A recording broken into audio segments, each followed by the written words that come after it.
Hello and welcome to another Game Nexus Arcade video.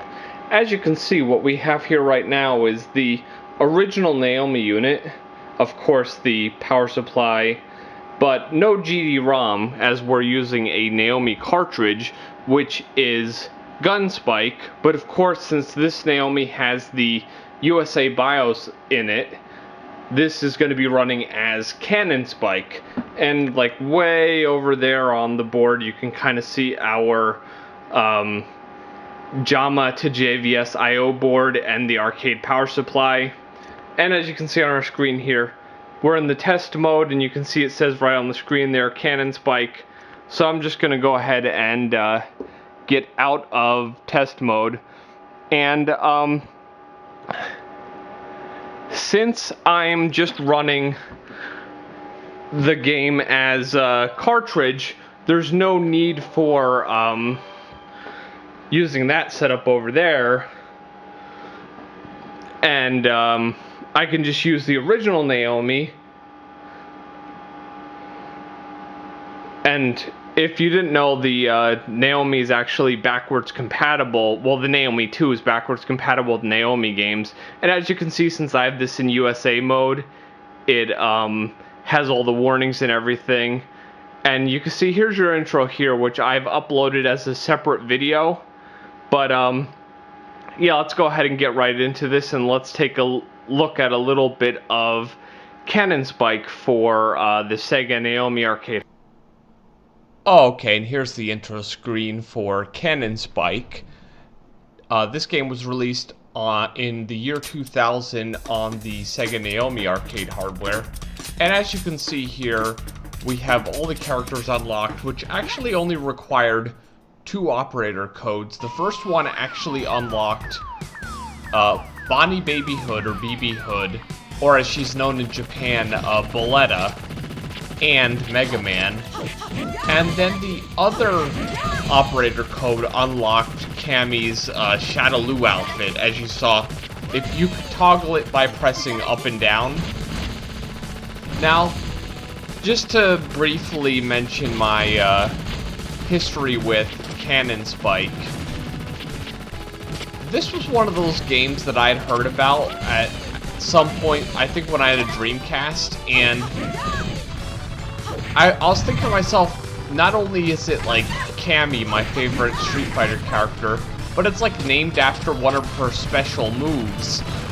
And then when I saw it, I was like, wow, Cammy in 3D for the first time? I definitely have to play that game. So I went and I picked it up. I remember at the time I paid $20 or $30, and it's like a lot of times when I would buy a game and I think to myself, that's a lot of money to spend on one game, especially at the time when I got this game. It was Dreamcast was still in the stores, and you could still buy new and used Dreamcast games. So, you know, I would imagine I had a job at the time, but I didn't make a lot of money. But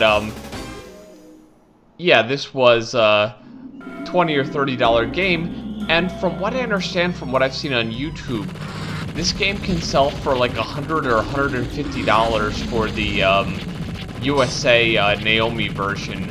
I mean the USA Dreamcast version, which I showed in the very beginning there. But of course what we're running here is we're running the cartridge on the Naomi system. Now, let me go ahead and explain a little bit about how the controls work in this game. You basically have 3 buttons in the game. Although on the actual arcade controls, if you have your controls set up for 4 buttons, which I did, which actually makes it a lot easier to play this game. But the way that I have my buttons set up is I use the Neo Geo CD controller, and I have the C and D buttons as my melee and shooting buttons, and then I have the A and B buttons, which are right underneath them, as buttons 3 and 4, which are kind of that like lock-on laser thing you see me do a lot. So it actually makes it very convenient, because I can press both C and D, and then do the one attack, which Honestly, I don't think Cammy's move is all that great, where she just does that, like, that shot that's, like, a bit more intense. But, of course, the problem with that shot with Cammy is that it just goes straight ahead, so you kind of have to be either aiming at the enemy or standing absolutely still in order to hit the enemy with her shot. Whereas the other characters, like, for instance, when Mega Man does the melee and the shot button attack, he throws a tornado at the enemies. And that attack you just saw me do where she threw, like, the bombs like that, that is her actual special, which uses those little S's. Which, it's a good move if you actually hit the enemies, but since those bombs go in like a straight line for Cammy, it can be a little difficult at times to actually hit enemies with the bomb attack. So there can be a lot of times if it's like, let's say, 1 or 2 enemies, and she'll throw that in the exact wrong direction, it'll just be absolutely useless. Whereas there's some of the characters in this game where they have like an aerial effect or even a straight line type attack, which tends to have the same problem, but not as bad as what Cammy does, where it just kind of goes, I think it might be depending on how she's facing. But back to how the controls work. Now, that lock-on button, which as I said is button 3 and 4, depending on how your control panel is set up, if you press the button while your character is pointing at an enemy, she'll lock on, like, you see that, like, reticle go over them. And even if you move the joystick, your character will just kind of move around them and keep aiming at them. But the only thing I don't like is that whole aiming thing only lasts for a little while. It doesn't last that long. And each character has 2 other moves. They are when you were to press the attack button and the aim button. That causes your character to do, like in Cammy's case, she does the cannon spike. And the attack button, well, and the 2 attack buttons together will do the increased shot that Cammy does, which is kind of like that heavy shot. Which, as I said, as far as Cammy goes, since it kind of has to go in a straight line, in most cases it doesn't work so well. Now, the way that a lot of the characters differ in this game is that, for instance, right after I played Cammy here, and I do have this footage if anyone ever wants to see it, I actually played as BB Hood. BB Hood only holds a single, like, Uzi in her hand. So, as opposed to Cammy, who holds 2 guns, and therefore she has, like, kind of a double,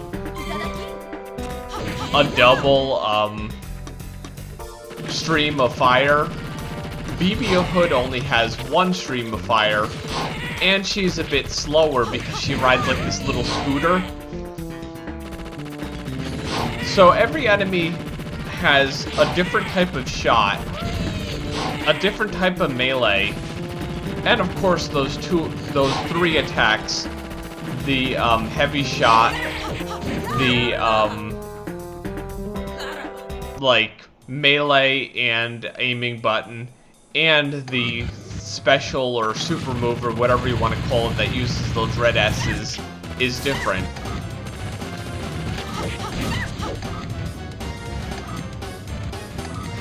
But as I was saying, I still just find it funny that at the time when I bought the game on Dreamcast, I thought that spending all that money on a game was not so great, but you know, it's one of those things that hindsight is 20/20, and now you spent this money back then on this game, and now it's like gone for a lot more money. If I recall correctly, the Naomi cartridge, which as you could see, my Naomi cartridge says GunSpike. But the cool part about Naomi, for the most part, is it's pretty much just like Neo Geo, where if your region actually were to change for your games, the actual game will change to that region as well. So if it's like in the case of this, it will go and change from Cannon Spike to GunSpike if you change to Japan, and vice versa if you change back. And of course, one of the only big changes is that BB Hood turns into a Boletta, Mega Man turns into Rockman, and Charlie turns into Nash. And I'm pretty sure that's the only differences with changing regions with this game. And I'd also imagine that the intro and maybe the endings would probably be in Japanese when you play the game in Japanese. Now, the only problem with this game that I'd have to say, well, it can be a problem, it can also be a strength. It's a good pick-up-and-play game. I'd imagine it'd also be really fun with friends, but one playthrough of this game is about 20 to 30 minutes, depending on how quickly you play. Now, I won't, claim to be the best at shooters or games of this nature, but, I die a decent amount in my gameplays, so, if you're really good at shooters, you'll be a bit better than I am. But what I was trying to say is, a complete playthrough of this game, as long as you're not, terribly bad and you kill the enemies fast enough, will be about 20 to 30 minutes. And I'd imagine the Dreamcast version is probably the same. And the funny thing is, the actual times I played this game, I really haven't played it all that much, because pretty much when you do a playthrough of this game, that's all you have. If I went back and played as Cammy again, it would just be the same experience, because the ending is going to be the same. But the one thing I've noticed is, it tends to mix the levels up. So, I've had some times where it starts on that, dark level with the zombies and the fallen Balrog and all that. I've also had times where it started in the city level. I've had a few different, levels that it starts on. But, of course, it goes without saying that Cannon Spike is a great-looking game, just like any, really, Naomi game. And just in case you're wondering, I've seen images of it, but I believe that the Cannon Spike cartridge looks exactly like my GunSpike cartridge, but of course it just says Cannon Spike.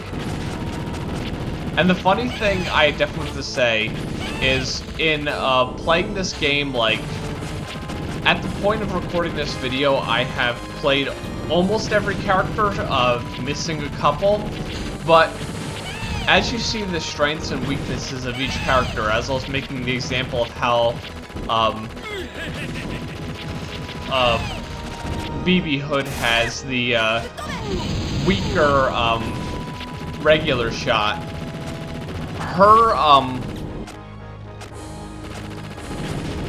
her melee is not too great either.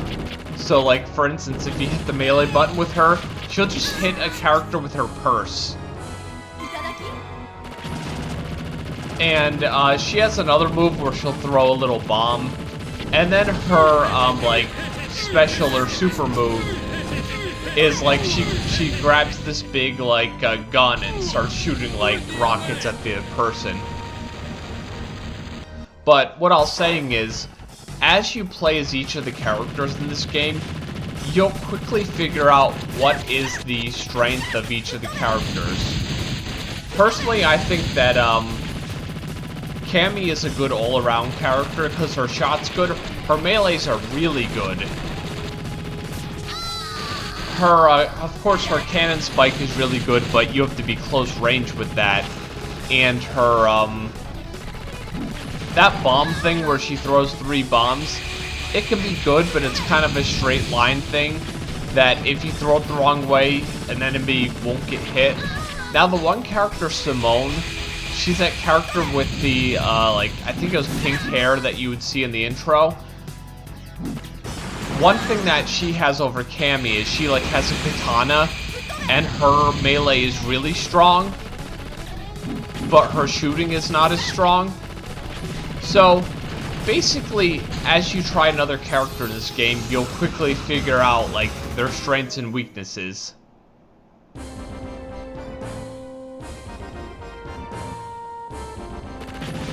And I definitely could remember when I was playing this game for the first time, I was thinking to myself, Cammy looks so cool in 3D, I really wish they'd add her to the next Street Fighter EX game, but unfortunately, after EX3, that series never continued, and unfortunately, Cammy never got added to the Street Fighter EX series, which is one of those series that I really enjoyed that, unless you're viewing this in the future, is one of those series I'll probably be showing on my channel in not too long from now, because I do have the boards of EX2 and EX1 and EX2, and then of course EX3 was PS2 exclusive. I believe it was a launch game, but that's what this made me think of, because the Street Fighter EX series was like the 3D Street Fighter games, and I kept thinking to myself, they really should bring like 3D Cammy into one of those, but they just never did. And if you're really playing this for real and you really want to like not get hit, even though that lock-on thing doesn't last that long, it does help a lot if you want to keep shooting, but you want to dodge enemy attacks.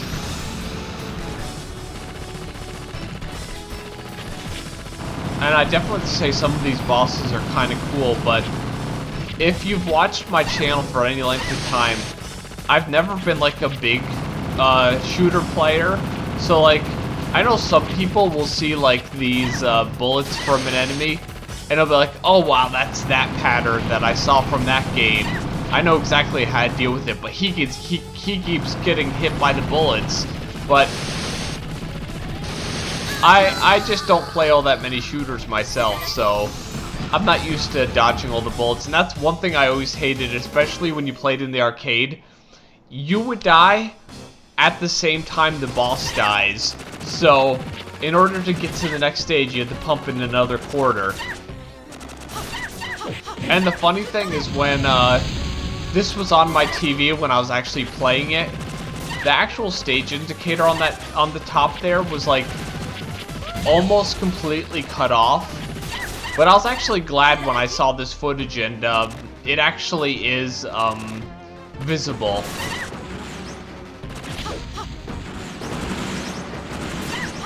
And in my later playthroughs, I realized in this level, it's easier just to melee these guys because it can be a little hard to,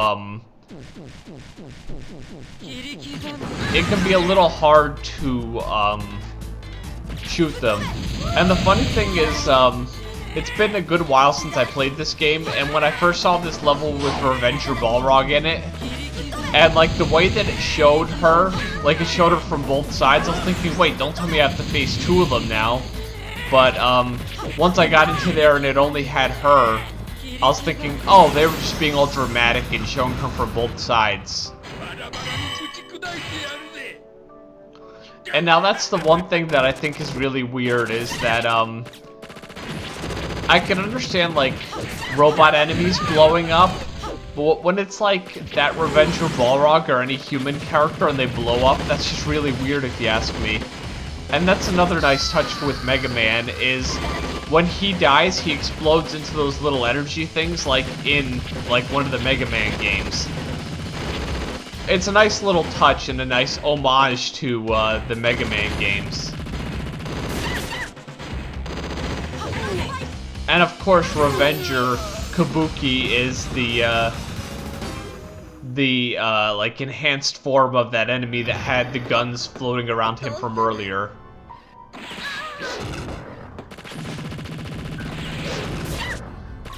And the funny thing is, these wolves make me think of Ghostbusters with the Keymaster, the Gatekeeper, and like she's Gozer. I don't know why I always draw that comparison, because it's like a woman and like two dogs, so that's what it makes me think of from Ghostbusters. But this part of the boss battle, as long as you're not too close to her, which I don't realize until some of my later playthroughs, but as long as you're not too close to her, the shots that she shoots at you are pretty easy to avoid. But as you'll see in a minute here, she actually changes. And she does this crazy slicing move, which can get you just about every time. And if you get sliced by her, it takes a lot of your health away. As you just saw right there, I just got sliced by her, and a lot of my health got taken away.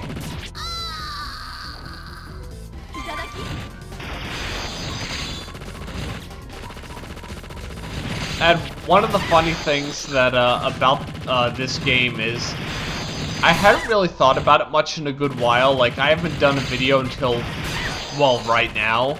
But recently, Vampire Mike from Sega CD Universe actually had made mention of this game because his dad got him the Japanese Dreamcast version. And that made me think, did anybody ever release the maintenance codes, which are the codes that unlock BB Hood and Mega Man, and of course the Shadow Lu Cammy outfit? And somebody did, and I was thinking to myself, I really should just get an arcade video out of this because I've never shown one. Because unfortunately for a good while there, I don't know if you've seen a lot of my past pickup videos, I just was like in the crazy buying stuff mode for a while there, and the unfortunate part of getting into like one of those crazy buying modes is you don't play a lot of what you actually buy. So now, since I'm not buying nearly as much, I'm playing a lot more of these games, and it's just a lot more fun. And also, I just don't have the budget to buy as many crazy games as I used to, but suffice it to say, I have quite a back catalog of games at this point that I play. And I remember when I was playing this the first time the other day, I was thinking, it kind of seemed like you faced like the little boss first and then the big boss afterwards. And I made the comparison, like the guy before this guy was Safer Sephiroth, and then this guy is like Bizarro Sephiroth, because he's like that big hulking brute.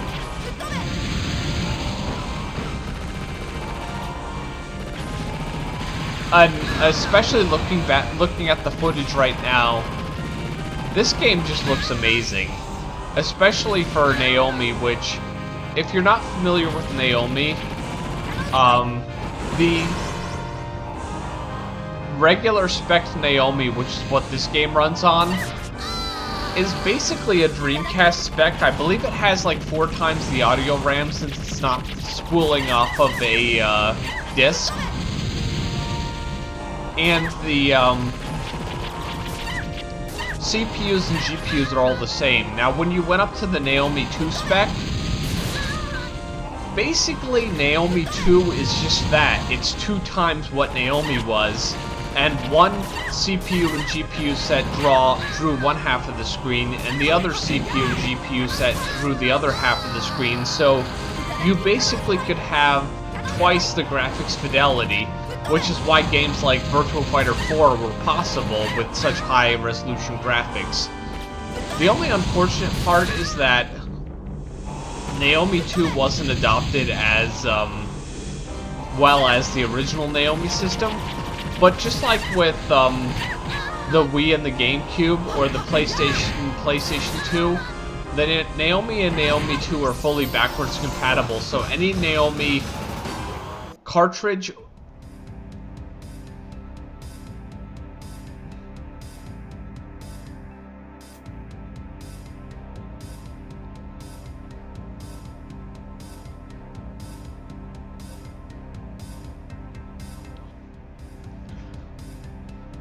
as I was saying, any Naomi cartridge or GD-ROM will work on Naomi 2. But that's Canon Spike. It's a really awesome game. I highly recommend it on Naomi or Dreamcast. And this has been another Game Nexus Arcade video, and I shall see you later. Bye.